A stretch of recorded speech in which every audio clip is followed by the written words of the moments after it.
Well, good evening, everyone. Welcome to Stinchfield tonight. Before we dig in tonight, I want to offer a salute and a special thanks to all our veterans out there on this Veterans Day.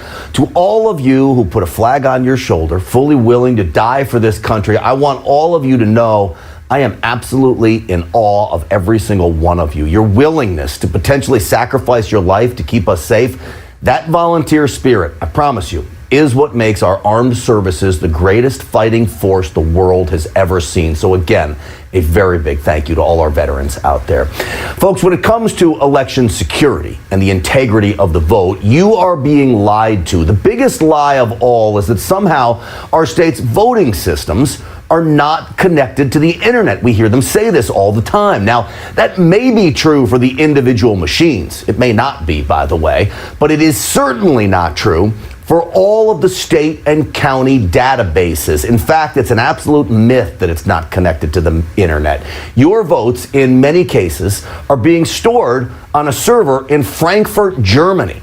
Cybersecurity investigators tell me they can prove the nation's largest provider of election software, a system used in 28 states, not only uses servers in Germany, but it's also possibly infected by a malware called QSNATCH. Investigators at Allied Security Operations based in Dallas tell me that they have found malware embedded in the software source code, which could be responsible for everything we're seeing right now. If that's true, even the nation's cybersecurity agency, CISA, warns QSNATCH would allow hackers to find everything they would need to change votes in election databases across the country. Allied's co-founder, Russ Ramsland, told me he is not surprised he found QSNATCH with the system as vulnerable as it is. He told this to podcast America Can We Talk?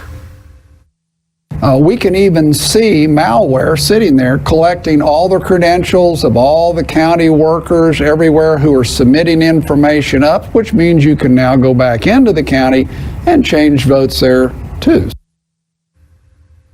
Well, could this be what's responsible for all the malicious things we're seeing out there during this election? Maybe. He says because the voter results travel across a wide internet spectrum, from the county to the state, from the county to the election management companies, from there to the Associated Press, and ultimately the media, hackers, he says, can actually make changes to votes in the cloud and backload those changes into county databases. He also says he has proof that it's happening.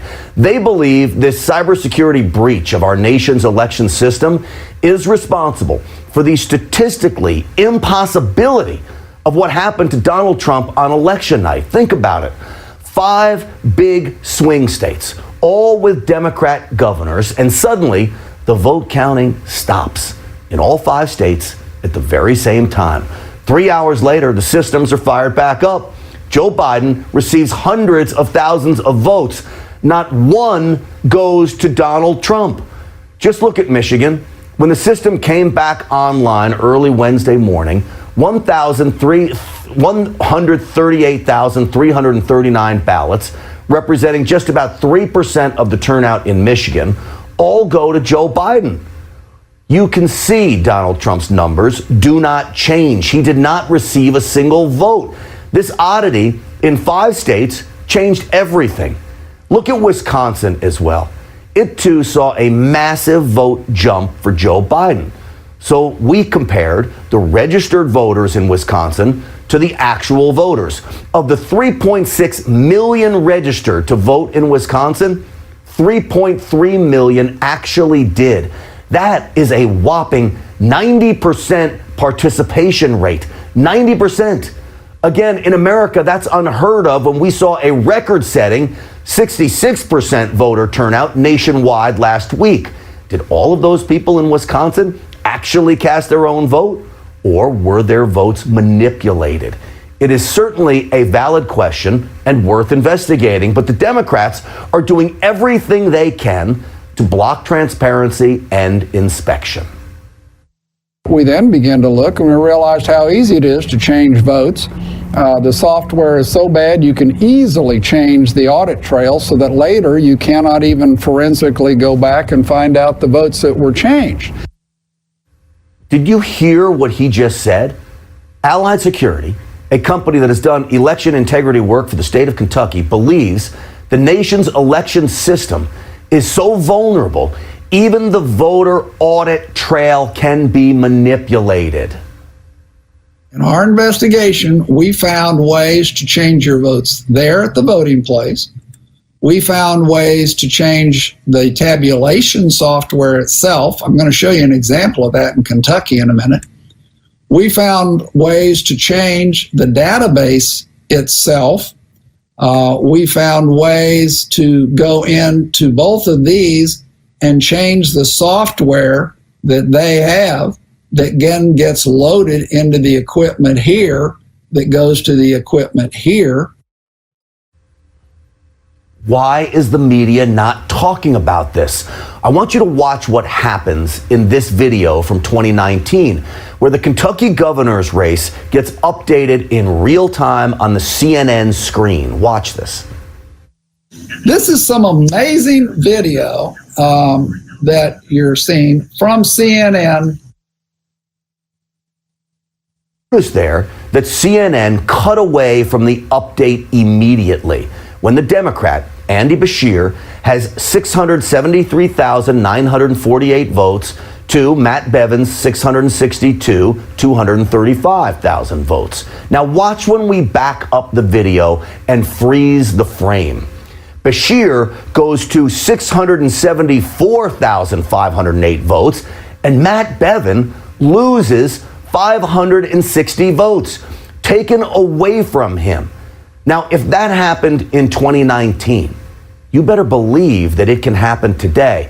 In fact, last night on this program, we told you about Donald Trump losing a total of 10,000 votes from 3 Pennsylvania counties at the exact same moment. Suspicious, to say the least. So the Democrats wanted hard evidence of election fraud. I believe this is at least credible evidence. At the very least, it's enough evidence to launch an investigation. One state that is seeing similar voting irregularities is Georgia.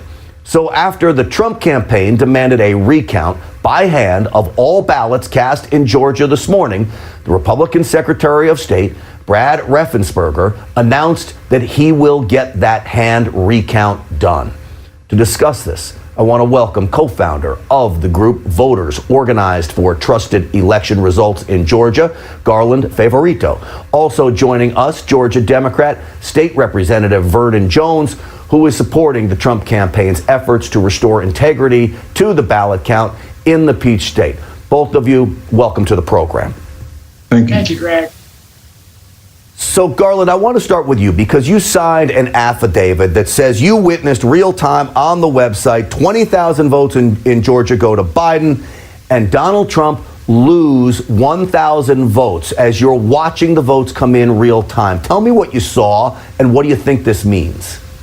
Yeah, that's correct, Greg. So I was watching the results on the November the 6th in the early evenings, and it went to Trump had 133,000 in Fulton County. This is the largest county in Georgia.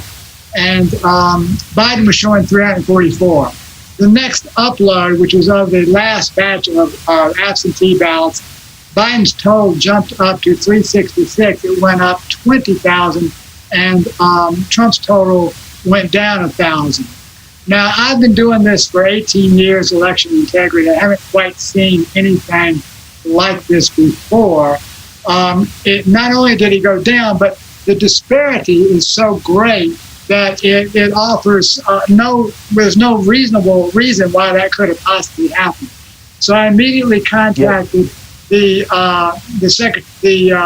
elections director of Fulton County, who I know, as well as the election board members and the county attorney. I explained this to them. I requested, made an open records request for the interim results that they posted throughout those several days of the election, and I've gotten no response from them at all.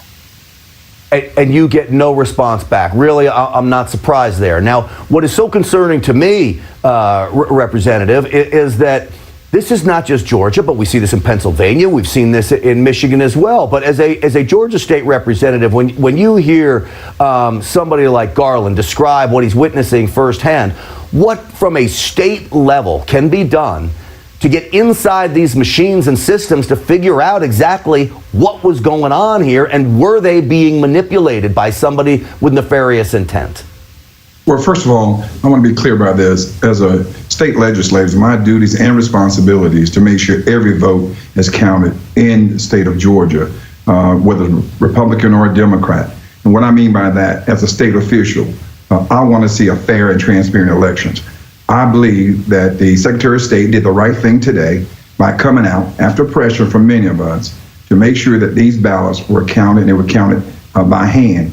But here's a bigger issue. We're seeing the majority of fraud, I would say fraud, or I'll say alleged fraud, or serious accusations coming from mail-in ballots across the country. And if you can remember, this is the one thing that President Trump talked about how those groups from the left, fair fighting others, had the potential of tampering with these mail-in ballots. And if you notice, that's who's been pushing for this mail-in ballots. That was Stacey Abrams, the far left, and the Democratic Party. They had an agenda. They knew if there was any vulnerability, it could happen clearly with mail-in ballots. Now the machines, that's a whole nother different issue. And that warrants being reviewed and looked at. And hearing what the gentleman just said, I believe what he said, he has firsthand knowledge. Why aren't those records of information he requested responded to and given him that information? That's why you're seeing the attorneys here, leading the legal team. This thing is far from being over. It's tainted too much. And Georgians, we're not going to stand by and allow this to happen. And this is for everybody. We're not a third world country. We are the United States of America. We are a republic. And I want to make sure democracy is upheld.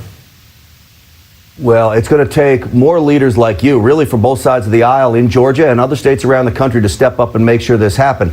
Garland, in about 30 seconds before I let you go, what State Representative just explained was that you've got election fraud and you've got voter fraud. The mail-in ballots can be voter fraud. You can have voter fraud with people filling out stuff inappropriately. But you can have election fraud, which is cyber attack.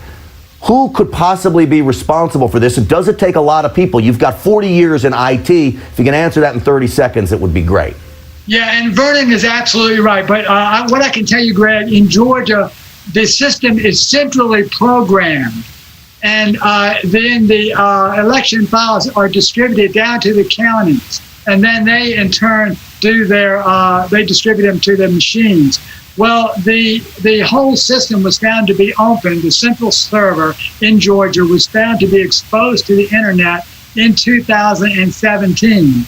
So the most important point I can tell you is, even if the machine is not connected to the internet on election day, it was prepped from machines that were connected to the internet, and that is a tremendous cybersecurity risk. Absolutely, and I want to make sure everybody at home knows. It is also clear to me through my research that when they tell you it's not connected to the internet, they are absolutely wrong when they are sending this data down the line. And if the hackers have the right material, they can backload the data back into the system. They can get by the firewall that has access to the internet. They can certainly hack these systems, and that's what our research is showing. Garland Favorito, it's great to have you on the program. Vernon Joe's always good to see you as well. Both of you, thank you for coming on today.